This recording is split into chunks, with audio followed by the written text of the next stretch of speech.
Good afternoon, everyone. On behalf of NIELIT Kolkata, I take this opportunity to welcome all of you to our 10th webinar on blockchain technology. We are organizing these webinars under Future Skills Prime project, where 10 technologies have been identified, and under these 10 technologies, blockchain is one of them. And NIELIT Kolkata is the lead resource center for blockchain technology. So, in the series of these webinars, we are trying to create awareness about blockchain and how blockchain is actually creeping into our lives and how blockchain is going to impact us in near future. So, before we start, I request our co-CI, Shri Tapas Trivedi, Scientist in NIELIT Kolkata, to welcome our participants. Over to you, sir. Good afternoon, my dear colleagues and participants. Let me introduce myself, my organization, and my colleagues. I am Tapas Trivedi, Scientist D, and my colleagues are Srimati Rishmi Mondol Vijayvargiya, Scientist C, Srimati Devopriya Bhattacharya, PTO, Principal Technical Officer, and Srimati Krishnagoli Korkhan, STO, Senior Technical Assistant Officer, Senior Technical Officer. And let me tell something about our organization. We are National Institute of Electronics and Information Technology, which is under the administrative control of Ministry of Electronics and Information Technology. The main objective of NIELIT is capacity building in the area of IECT, Information, Electronics and Communication Technology. We have 42 centers all over India in pan-India basis. So first of all, I would like to congratulate every participants and wishing my heartfelt wish to for success of the webinar. So before that, I would like to say something about the background of this project, blockchain technology. Actually, there is a high technological gap. So to reduce the gap, Ministry of Electronics and Information Technology, in collaboration with NASCOM and IT industry, launch Future Skill Prime program, which is indeed a skilling ecosystem. There have been 10 technologies identified as emerging technologies. The name of the some technologies are IoT, cloud computing, big data, and blockchain. So the very purpose of this program is reskilling and upskilling of IT manpower. And for that, it is very glad to announce that NIELIT Kolkata has been identified as the lead resource center for implementation of this technology. So on this purpose to share an overview, this webinar has been organized. And as a part of that, we can also announce that we have already, NIELIT Kolkata have already announced, not NIELIT Kolkata, the NASCOM total Future Skill Prime have already launched beach course, which is 90 hours. And the course fee is 4,000 plus GST. But for the promotional offer, right now it is only 1,000 rupees plus GST up to September 2022. So in this beach course, what you have to do, you have to register through NASCOM portal, and then done in blended mode, that is online mode, and whenever it is possible, it will be offline also. So the you have to register in the NASCOM portal. Then automatically you will launch in our LMS portal. Then you have here in our LMS portal you have to complete certain modules. Then you will be certified by the third party agency, and you will get a certificate. The eligibility of this course is either employed applicant or the applicant which is engaged in some internship. He will additionally get 50% of the course fee. So I think, in my opinion, I have more than 24 years experience in the IT field. I think this emerging technology, if you get you trained in this technology, it will be very much beneficial for you. And here today itself, we will share an overview. We will provide just an overview about blockchain technology. In getting this webinar, we will be able to understand the difference between the our traditional database system with blockchain system. Here in blockchain system, this is very emerging technology. In this system, data will be stored as blocks, not in database. What is the result of that? What is the use for of that? Database data in in this area, not only in this area, always data is the very sensitive entity. In blockchain concept, you will be able the blockchain concept technology, the data will be 100% secured and immutable. That means the data will never get changed. So my colleagues will explain it in future session. So once again, I'm thanking you everybody and wish a gala success of this webinar. Thank you very much. Over to Rasmi. Thank you, Tapas sir, for acknowledging our participants about the course that we're about to launch along with blockchain. So, at the end of the session, I would request Devapriya ma'am to share the link to register in Bridge course, and she may also give you a tour of our LMS portal if there is time. She'll show you how you can use our Bridge course to learn the blockchain technology, which is meant generally for the students who are pursuing their engineering or their graduation or their post graduation, so they can onboard with us on this reskilling and upskilling project. So now I request our faculty, Krishnakuli Kaur Khan ma'am. She would be introducing you about the basics of blockchain. She would be discussing about basic terms that are being used in blockchain technology. And after her session would be followed by my session where I would be giving you a hands-on demonstration on how you can acquire test ethers and how you can create a test account and how you can use those test ethers to see how actually we are using the cryptocurrency in blockchain. After my session, it would be followed by a session by Mrs. Devapriya Bhattacharya ma'am, where she would be giving you an to a use case model in blockchain. So in this 1 hour, we would try to acknowledge you about the blockchain technology, how it is affecting us, and what is the future of blockchain technology. So I request Srimati Krishnapuri Kaur Khan to start her session.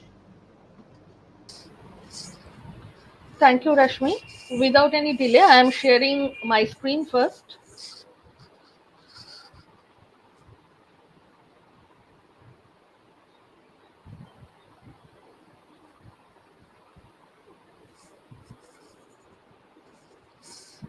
I think my screen is visible, right? Yes. Okay. So, good afternoon, everybody. I am Krishnapali Korkhan, Senior Technical Officer of NIELIT Kolkata. Today's webinar is on blockchain basics and its applications. Now, today I will take you through some basics of blockchain and some of its use cases, why blockchain is very, very relevant today, and what are the different areas where people are using this technology, and how they are implementing it in different sectors. Okay, so we have seen the power of blockchain technology to transform business and industries. Now, one of the biggest requirements in business is trust, and establishing trust or establishing the relationship actually decreases the challenges in the business. And obviously, if you have trust issues, then your business will never ever grow. So, you need to establish the trust first in the market. It may be government sector, or it may be non-government sector, private sector, but they need trust among the people to drive the business across the world, right? Now, blockchain, it is an interesting emerging technology that is actually digitizing the trust. Now, as soon as we start digitizing a particular value or a particular relationship, you know that it is much useful and people are starting relying on that, right? Now, that's why the analysts and the market researchers, they are talking about how trust it is getting digitized using blockchain, and that's why market of blockchain is continuously growing. So these are some of the research papers and the reports, Gartner reports, Forbes reports. So these reports actually determine that our blockchain technology, its growth is continuously increasing. Okay, so trust, uh, this trust level has always been the foundation to the key business process. Now, if you talk about industrial supply chain, if you talk about the banking sectors, if you talk about the trade finance, if you talk about the insurance, the healthcare, so these are some of the small areas or examples, and there are multiple other sectors. Suppose you talk about government sectors, some government activities or government work. In each and every sector, trust is something that is the foundation. And the users, they have trust on the banking sector or on insurance company. Suppose there is an insurance companies that needs to be trusted by the people who are actually financing or funding the organization. So there are multiple sector or places where trust has a very important role for growing the business, right? Now, what was happened over the years, when we are adding or building trust, simultaneously we are also adding some friction in the system that slows down the process, right?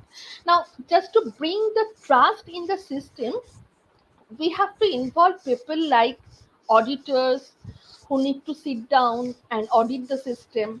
Now, this auditing process brings slowness in the system.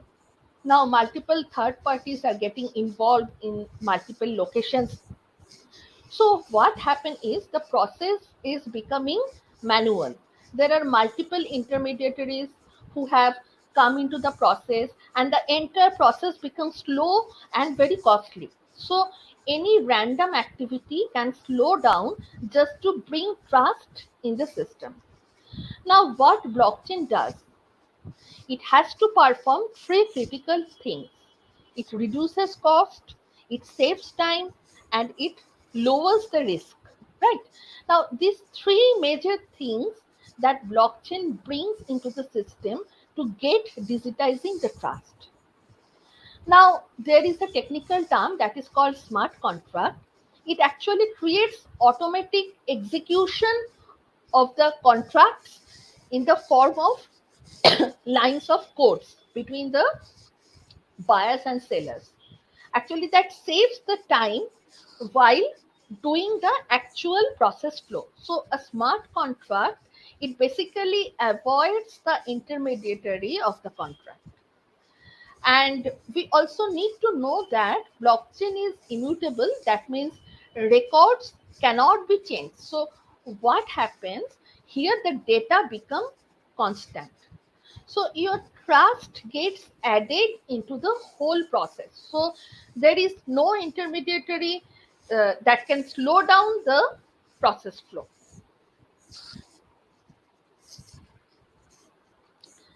Okay. Now I will talk about how blockchain works. In blockchain, a record of every transaction that we call data, it is stored in the form of a ledger, and everyone in the blockchain network, they have identical copy of this same ledger, and the ledger can only be updated in the network consensus. That means if everybody in the network they wants to corrupt the data, then only blockchain records can be corrupted, because each and every individual nodes they carry the same copy of the ledger. Okay, so if you want to tamper the data, then if everybody in the system or the majority of the nodes in the system they wants to corrupt the data, then only we can change the record in the blockchain. But this is highly impractical or unlikely situation, because data cannot be deleted or it cannot be altered without the knowledge of the whole network. Okay, and the entire ecosystem needs to get agree that there is no malpractice. So in this way the blockchain maintains the truth of the entire ecosystem, as we cannot change the data, so data here is immutable.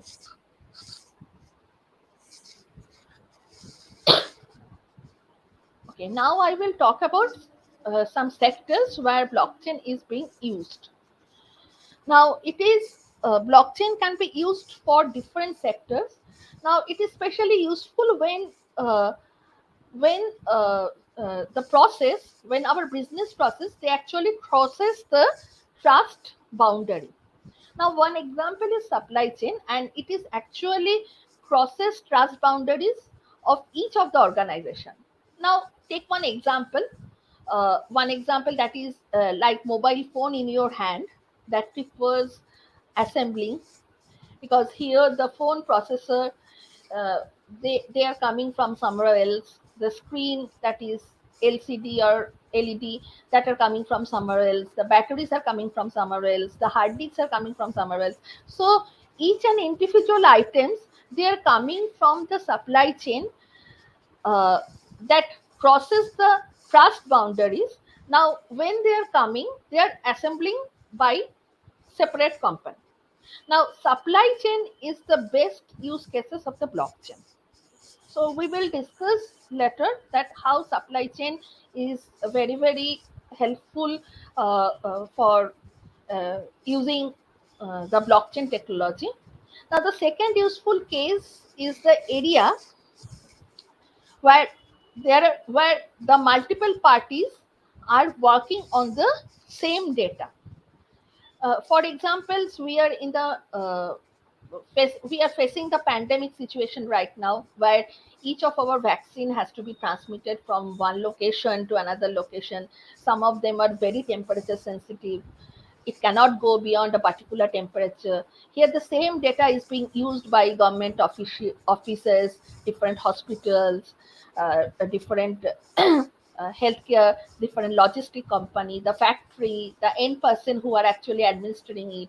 So it is the example where multiple parties are working on the same data, where we can use this kind of blockchain technology, and it ensures that the data on which they work, it is the only single source of truth. The data cannot be changed or cannot be tampered by others. Now the third area where we are working, where the intermediaries control the single source of truth, right? For example, land records. Now currently in India, when you own a land or any individual, suppose farmers own a land, the records of the ownership lies with the third party. So third party means in this case it is the government. Okay, because the government stores all the records of the lands. So there are some initiatives, there are some initiatives taken by multiple states like Andhra Pradesh. They are actually storing the entire land records in the blockchain. So another process that involves a low value and where the manual verification steps are required. Okay, like our identity management. So these are the different sectors where we can successfully use the blockchain technology.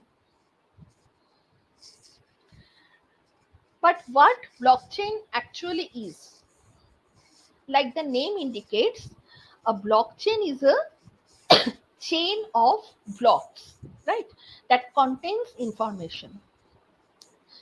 It is simply a data structure where each block is linked to another block in a time stamped chronological order.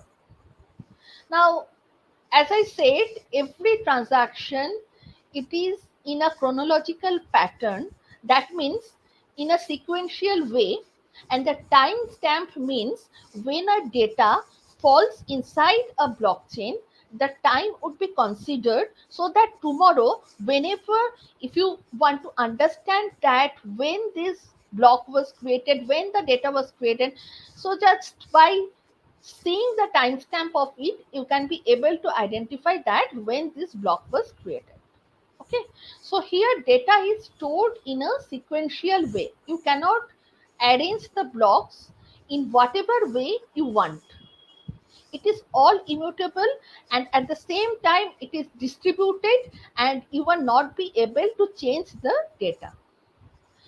Now, the third point is, every new record is validated across the distributed network. Okay, suppose there are multiple nodes in the distributed network. Now, the new data has been registered by a particular node. Now, this node would send the data to another node, and the receiving node is now going to validate it. Okay, now the receiving node will check whether the sender is the right type of node, whether this is the right type of data, or whether it has any malicious transaction, or whether the identity is not appropriate. So if everything it is going to validate is okay, then only the data would be accepted. Okay, and then it applies to every node, and every node validates internally within itself, and then it is going to allow to say that okay, I am going to accept this transaction.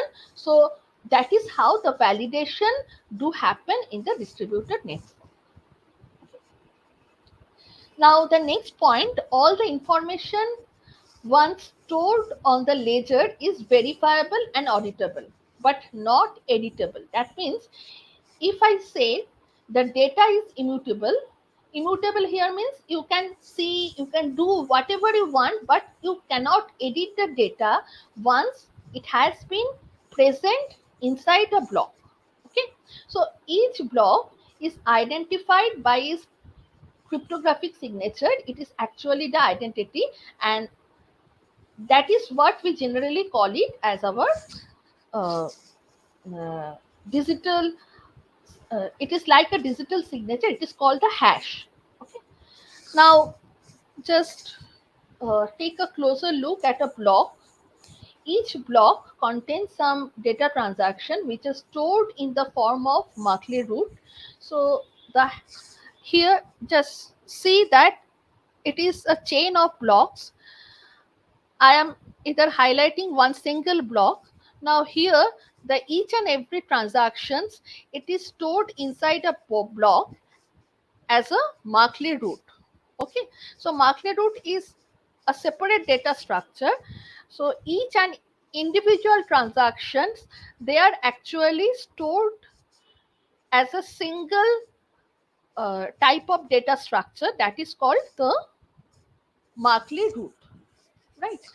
Now, along with this Markley root, the previous block hash is also incorporated in a single block. That means our block hash of my previous block, it is also incorporated here. Okay. Now, once a block is created, its corresponding block hash, it is calculated. So if you change some data inside a block, this will cause the block hash to change. Now, what is hash? Hash is one kind of, you can think as a digital fingerprint, because if you change any data inside a single block, your corresponding block hash can be changed. Right. So if you change some value of each and individual transaction. Then if I change the transaction 6 over here, then what happened, my corresponding Markley root will be changed, and as my Markley root will be changed, my corresponding block hash will be changed, because hash is actually the digital fingerprint of the entered data. There is a mathematical calculation for blockchain, mathematical calculation for calculating the hash values. There are several hash algorithms are present now for different types of applications. One common hashing algorithm is SHA-256, that is actually used for Bitcoin type of blockchain. So there are different mathematical calculation system for calculating a hash value of a single block. Okay.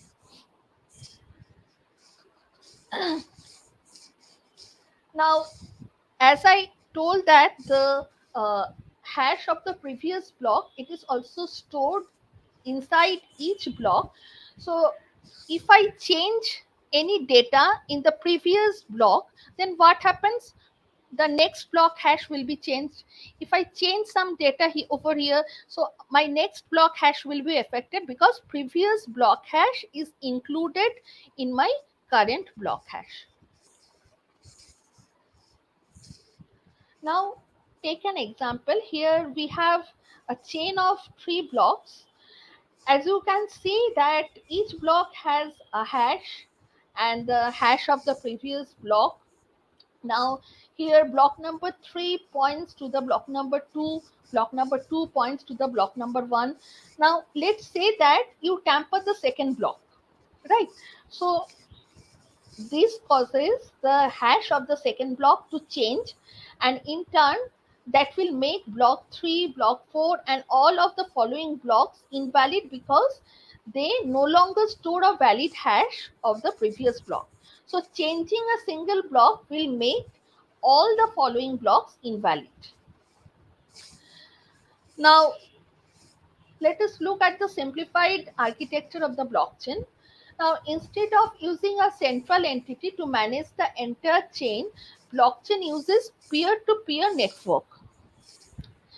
Now, in typical blockchain architecture, every individual node, they maintains a local copy of the ledger that I have already told.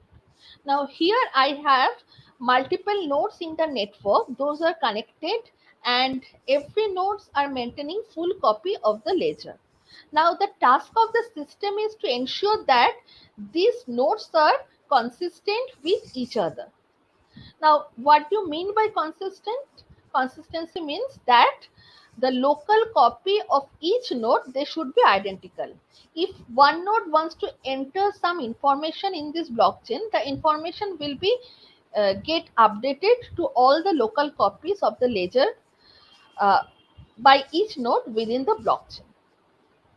Now, what happens when a node creates a new block? That new block is broadcasted and it is propagated throughout the network, and everyone in the network, they get the block.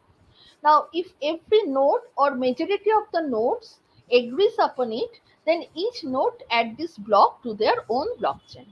So in this way, all the nodes in the network, they create consensus. They agree about that which block is valid and which is not.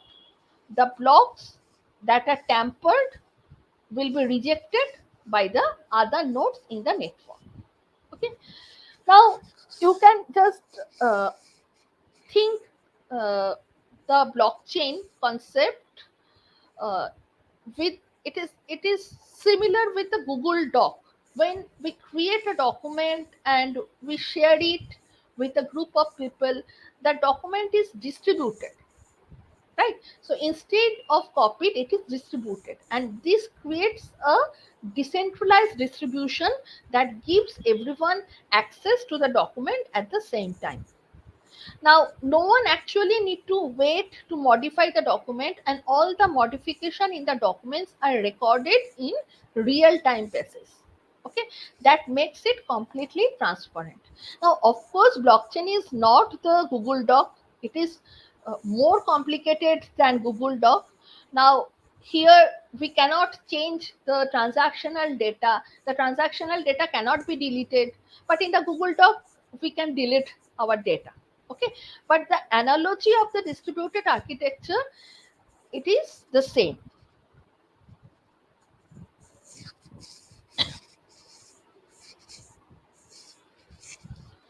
Okay, now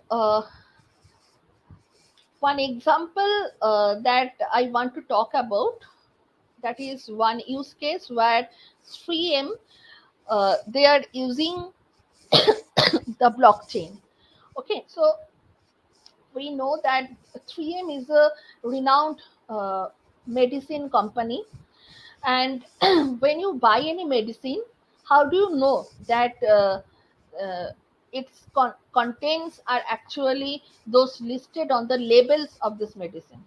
Okay, now there are so many government hospitals, the private hospitals, who are actually buying medicine.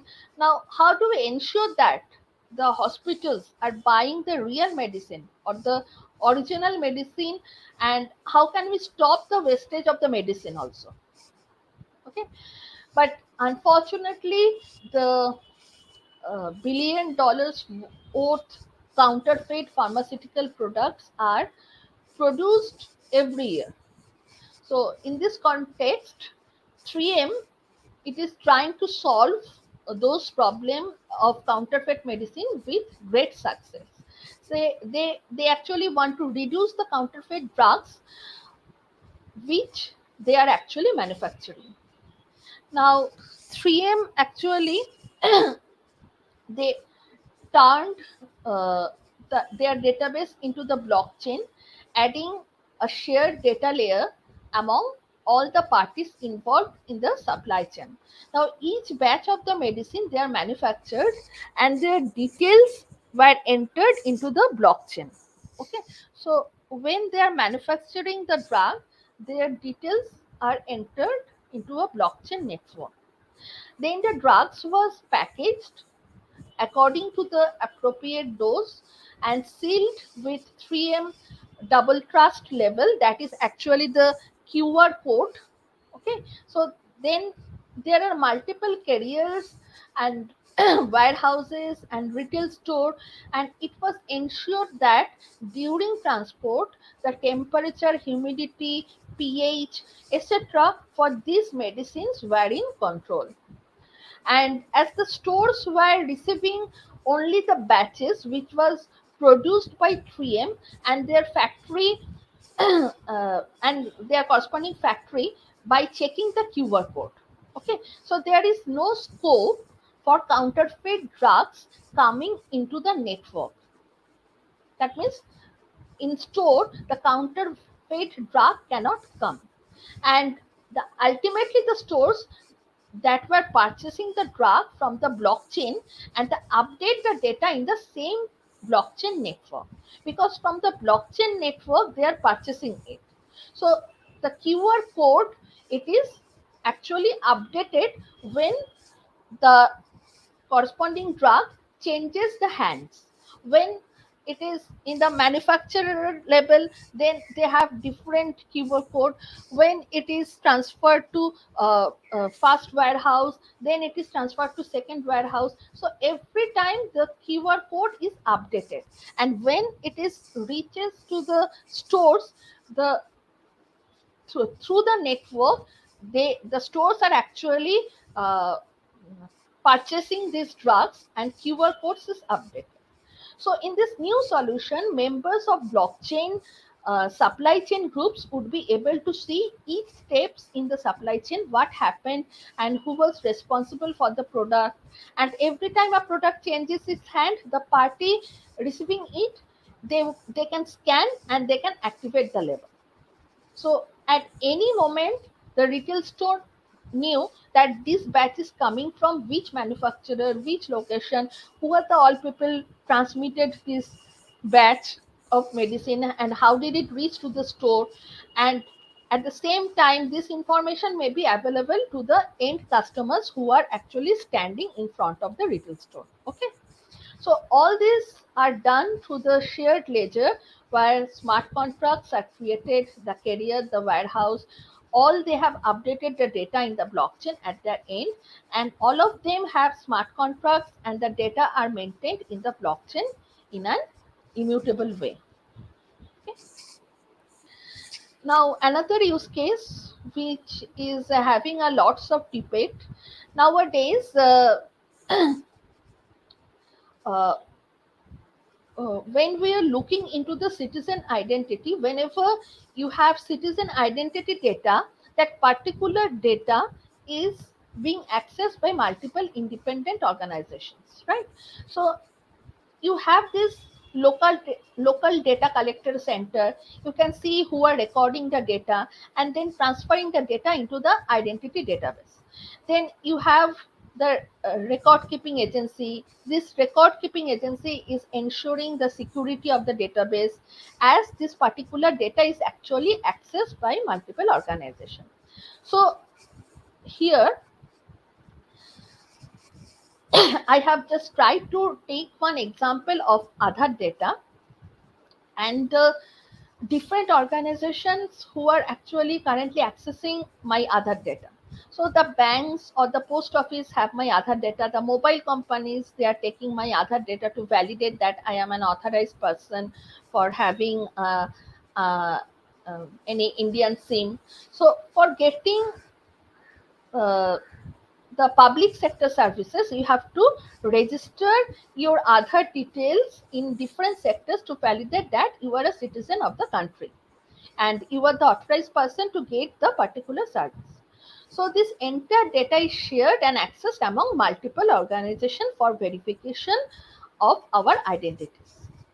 Now, as an individual, there is no scope to check with whom the data has been shared, or who are the current who are the current organization who are actually accessing my data.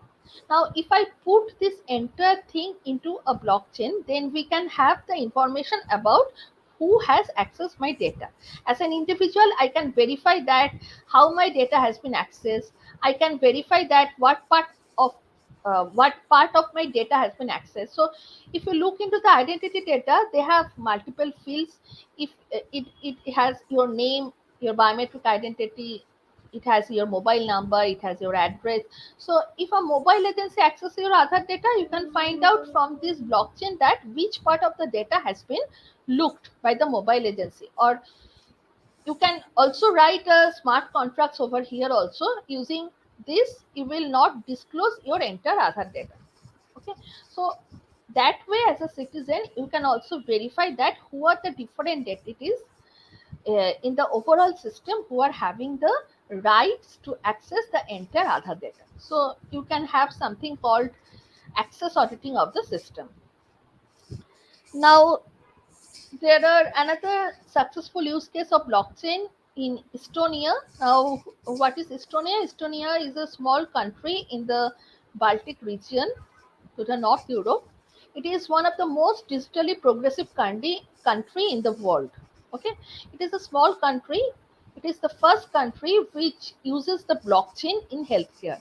Now, Estonia medical services information is 99% digitized, and the residents of Estonia, they carry the smart cards through which they can access over 1,000 online government portals to check their health records, their insurance, health insurance, uh, their the health benefits that is provided by the government.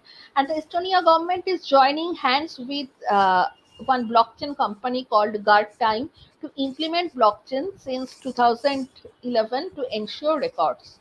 So here there are multiple stakeholders like hospital, patient, health insurance, pharmaceutical company, medical practitioners, doctors who are come under the umbrella of the blockchain.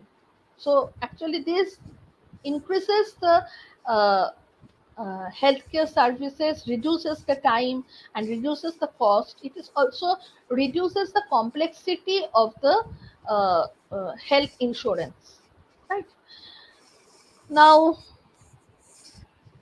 the most important question: why blockchain are the future of transactions? So we have already discussed the points. This is just a brief. First one is transparency in all records. The information in a single block cannot be altered without changing all subsequent blocks in the chain.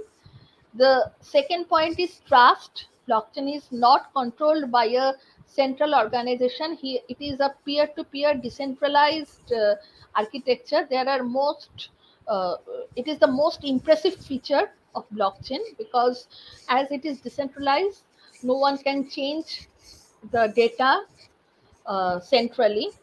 And the third point is the replacement of the third party intermediaries, because as there is no third party, there is no commission. So as a result, the cost will be reduced automatically. So uh, these are the reason that why we are using blockchain technology. So that's all. Hope this session is beneficial for you. So you can see here some glimpse of applications that can be done using blockchain. And thank you very much for joining in these initiatives in this webinar taken by NIELIT Kolkata.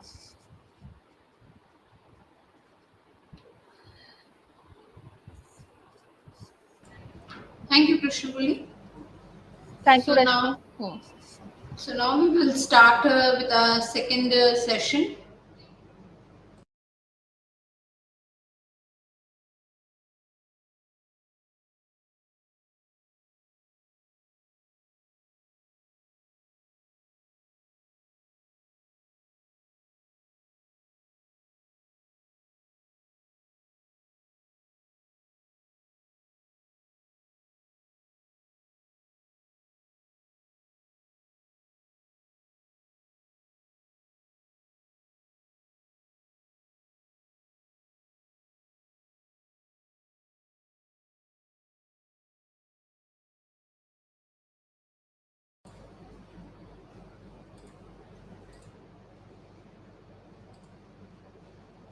Okay, my screen is visible, right?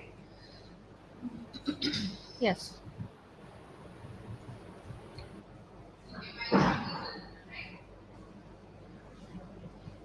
So before we start, this is just a declaration before starting that the images that we have taken in this presentation, they are from internet and they are being incorporated only for teaching purpose in good faith. And obviously the contents and the images which have been used over here, they have been taken through Google image searches, and some of these may perhaps be under copyright, but these are included here only for educational and non-commercial purposes, and they're considered to be covered by the doctrine of fair use. So in any event, they are easily available from Google images. Okay. So the topics that I would be covering would be what is a blockchain, what are the features of blockchain and the types of blockchain, and then we shall move forward for cryptocurrency and crypto tokens if there is time, and we shall see one example of how we can create one account using a cryptocurrency wallet. So the basics of blockchain has already been covered by Krishna, but if we discuss about blockchain, what is blockchain? So it is a specific type of a database we can say, but this database is special. Why this database is special? It differs from the typical database because your typical database is kept on a standalone system, or you can say it is on a centralized server. But the data that is being maintained on blockchain, it is distributed. It is chained together, and all the nodes, all the devices, or all the participants who are part of this blockchain, they are having the copy of the data, which is not there, which is not available in the traditional database methods which we are using nowadays. If we try to understand this with an example of transaction basic, suppose there are two persons or two identities, say Reena and Rahul, and they want to do some transaction. Suppose Reena wants to send some coins or say some currency to Rahul. So in current scenario, what would happen? There is one third party which would sit in between in order to verify this transaction. So in our case, it could be a bank, right? So if we say that Harish is representing that bank, so whatever transaction Reena is doing with Rahul, that is being updated into a ledger which is being maintained by the bank. Okay. So here there are certain issues. Like suppose if there is a third party who is actually verifying this transaction, there is a chance that this third party is getting compromised by Reena or by Rahul, or in near future, Reena denies that I have sent some coins to Rahul, or Rahul denies that he has not received the coins which was sent by Reena, because the data is being maintained centrally. If there are certain manipulations being done in the central database, nobody is aware about it, right? So if we compare this with a decentralized ledger or distributed ledger, now what is happening in our blockchain concept, if we try to replicate the same thing, that Rina wants to do some transaction with Rahul. So over here, now the copy of that transaction in the form of a distributed ledger is being maintained by all the participants who are part of this blockchain, right? So even if in near future Rina denies to have done a transaction, she cannot do it. Why? Because all the other participants who are holding the copy of the ledger, they will verify that the transaction did take place, and they can also verify how much was the transaction, when did it take place, and so on. Neither Rina nor Rahul can deny the transaction, neither there could be any third party who can influence this transaction, right? So that one thing has been removed. That is, there is no central authority who is governing your transactions. There is no central authority who is actually maintaining your transactions. It is you yourself, you are maintaining your transactions, and apart from you, there are other validating nodes who are also maintaining your transactions or keeping your transactions for future verifications. So this is a quick example of what we have discussed up till now. That suppose a transaction is being done, Rina is sending a transaction request in terms of say Bitcoin. Then there are certain nodes who are identified as miner, and the job of these miners is to validate these transactions. These are special nodes. Even Rina at one point of time, she can be a user. She can be a miner. Okay, so it is up to you. But in order to become a validator, which is the role of the miner, you need to invest a lot of resources. But definitely, since you're validating the nodes, you're validating the transactions, you are getting some reward in return. So as a part of validation, in case of Bitcoin, there is a cryptographic puzzle which is required to be solved by the miner in order to validate a transaction. There is That is a more complex part of this explanation, which I am not covering it right now. Okay. So now once the miner has validated the transaction, where the miner is required to solve a cryptographic puzzle in order to prove that this particular validation is correct, or this particular transaction is correct, or this particular transaction took place, and in order to create a block, the cryptographic puzzle is solved by the miner, and once it is circulated among all the nodes, it is verified by all the nodes who are part of the transaction, who are part of the blockchain actually. So others in the network, they will check the miners work, and once the answer is verified, then a majority of the miners in the network, they approve the block. Then the miner who has solved the puzzle would get some reward. In terms, in our example, it is a Bitcoin. So transaction gets added to the blockchain along with the others. So once a transaction gets added onto the blockchain, it will reside there forever. Nobody would be able to remove it from the blockchain. If suppose there is some change in the transaction, some updation is required, then you have to add one more block which specifies that the previous transaction had some anomalies or it was not a correct transaction. Then you have to add one more block.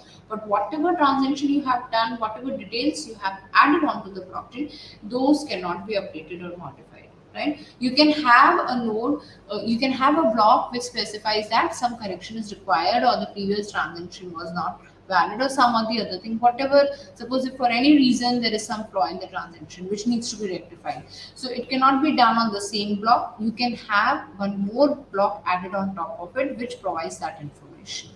Okay. So this thing has been discussed already, that the blocks, when they are getting added onto the blockchain, actually they form a series of chain of blocks, right? So every block, the first block is termed as a genesis block. It does not have any previous hash value. It is taken as zero in our case. But whenever a new block comes into picture, the block 2 is going to have a previous hash value. That is the hash value of the previous block. Suppose in our case, this is the hash value is 1234. So for block 2, the previous hash value will be 1234. And then by taking the transactions which take place in this block, whatever data has been added over here, a new hash is calculated. This hash becomes now a previous hash for the block 3 and so on.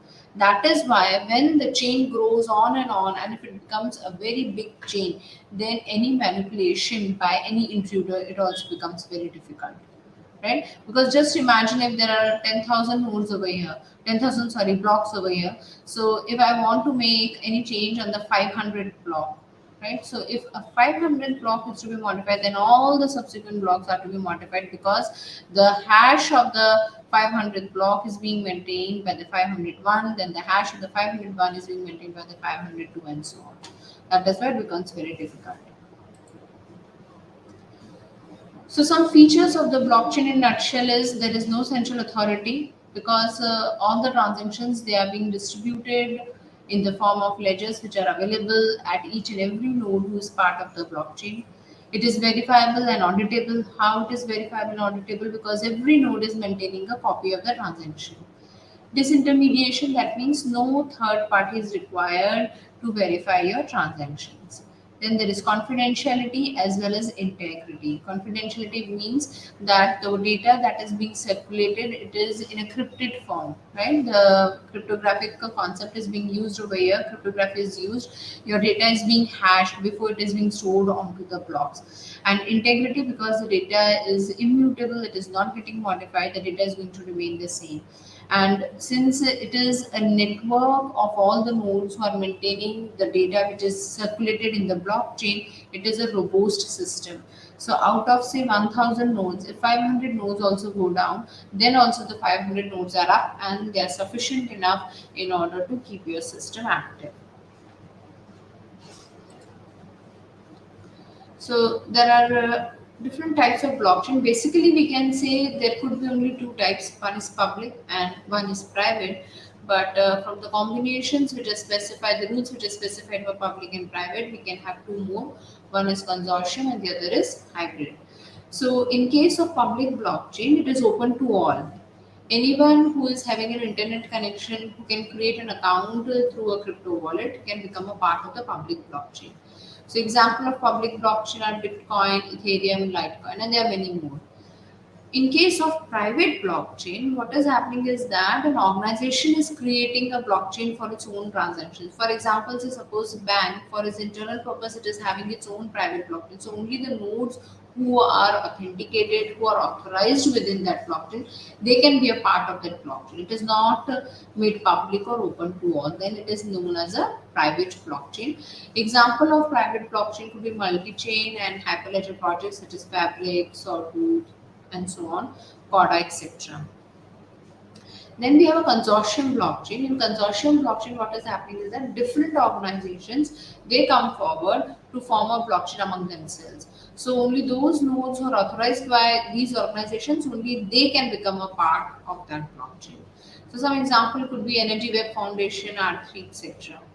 Another is a hybrid blockchain where you have flavor of both public and private. That is, a portion of the blockchain is private and a portion of blockchain is public. For example, if say we are having an organization where a government is distributing the birth certificates, right? So internally, the uploading of the certificates is being done internally within the private blockchain, but the public is given a login ID through which they can only download the birth certificates by providing their information. But uploading facility, updation, deletion, all these are under control of the government. So they are having the private blockchain within their network, and only a portion of it is made public where the people can access the blockchain to download their certificates. So you can have a combination of both private and public. So now we move forward to cryptocurrencies and crypto tokens. So they are the two most common blockchain-based digital assets. You can say one is cryptocurrency and one is crypto token. So cryptocurrencies they are actually having their own blockchains. Every say Bitcoin. Bitcoin is having a cryptocurrency as Bitcoin. Ethereum is having its cryptocurrency as Ether. But Crypto tokens are something which are built upon the existing blockchain. Like in case of Ethereum, you can have different crypto tokens, and yes, these crypto tokens are actually programmed where you can specify the conditions for this token, and you can specify what kind of a token it is. For example, I can have different denominations in the token, like a silver token, a golden token, a platinum token, and so on, where I'm distributing these tokens with different rights to those people who are becoming a part of my project. Something like that you can think about for crypto tokens, where you specify the ideology for these crypto tokens. Those who are holding, say, silver tokens, they have got, say, 25% stake in your system. Those who are having golden tokens are having 50% stake. Those who are having platinum tokens are having 75% stake in your system. Something like that you can define with the help of tokens. So a digital asset is a non-tangible asset which is created, traded, and stored in digital format. Whatever cryptocurrencies we are speaking about, these are all in digital form. And digital assets, they include the cryptocurrency and crypto token. Both of them are unique subclasses of digital assets which are utilizing cryptography. So this part.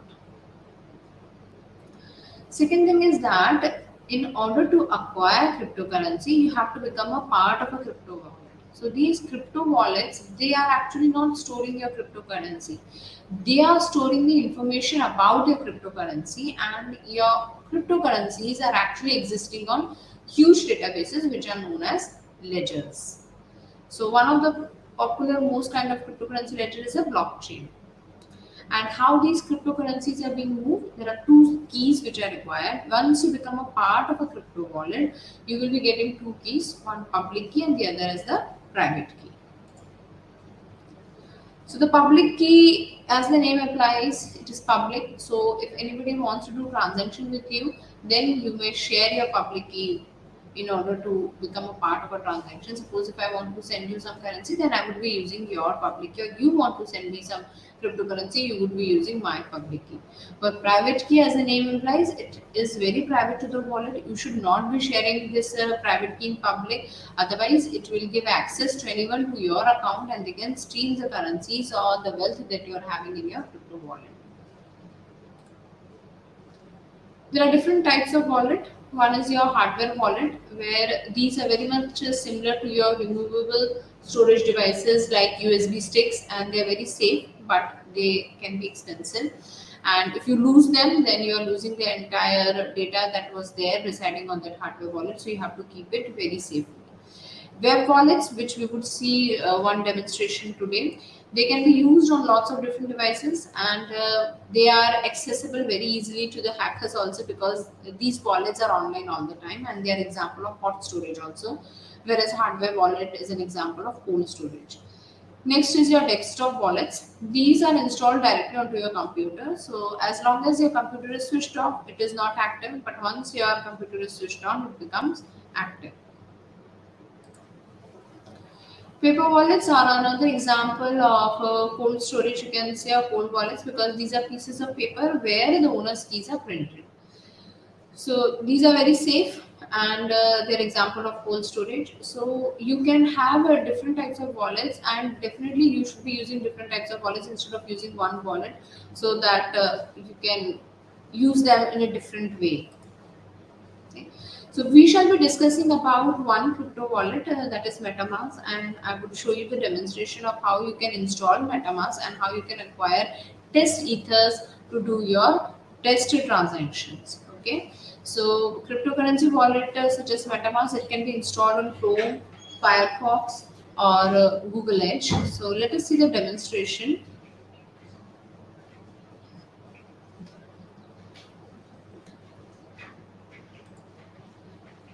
Okay, so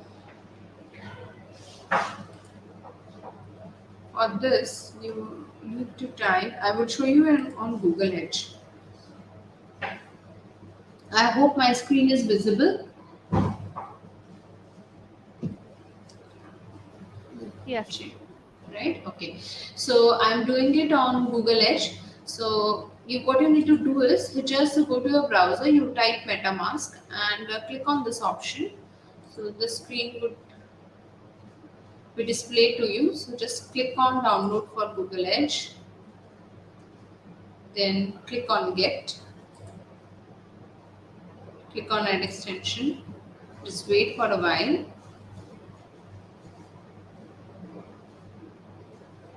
It's very simple actually. You would be guided upon as you click on MetaMask, and everything would be very easy on go.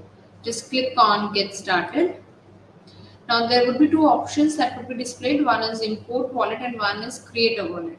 If I already have an account, suppose if I have created my account on a different system, right? So now I'm sitting on this system. Now I want to import that wallet on to my this system, so I can do that. But since you are new users, so we shall select the option create a wallet.